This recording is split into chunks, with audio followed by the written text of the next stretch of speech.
আরে এই গরুটা তো আজ কথাই শুনে না, কানের নিচে দুইটা দিমু নাকি? তোর পিছনে এত খাওয়ান খরচ করি আর তুই দিন দিন শুকায় যাইতাছস।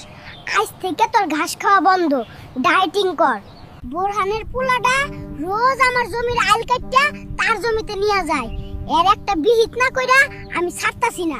শোনেন সবাই, আমার জমির আইল কাটলে খবর আছে। বোরহান না, তুই সাবধানে থাকিস। এই আমি কয়ে দিলাম। মেম্বার সাহেব, হয় আপনি আমার জমির আইল মাপার ব্যবস্থা করেন, নাইলে আমি নিজেই বর্ডারের মতো কাঁটাতারের বেড়া দিমু।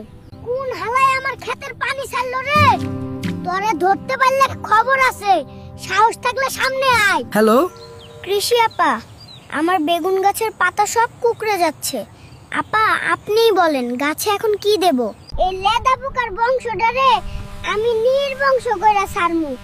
আমার কচি লাউ গাছগুলারে খায়া শেষ কইরা দিল। ব্যাপারী আইয়া যে দাম কয়, জমির আইল টাইনা ধরা কাটতে ইচ্ছা করে। সব সিন্ডিকেট করে রাখছে। আমার গাছের পাতা খাস? দাঁড়া, তোর নামে আমি মেম্বারের কাছে মামলা করমু। তোর খবর আছে, দেখিস ভালো করে ডিউটি করবি।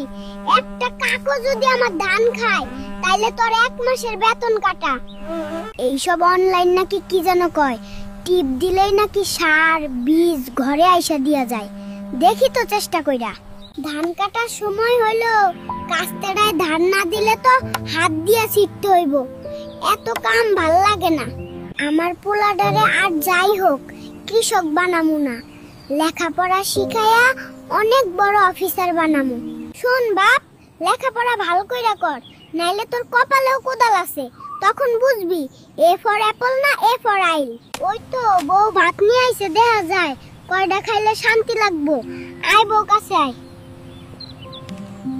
সারাদিন খাইটা যা ইনকাম করি, দিন শেষে দেখি লাভ তো দূরের কথা, পুঁজিটাই উঠে না। সব বাদ দিয়ে দিমু হালার। আগাছার যন্ত্রণায় আর বাঁচি না, যত তুলি তত গজায়। কি এক যন্ত্রণা। ভিউয়ার্সরা, ভিডিও ভালো লাগলে দয়া করে চ্যানেল সাবস্ক্রাইব করেন। ধন্যবাদ।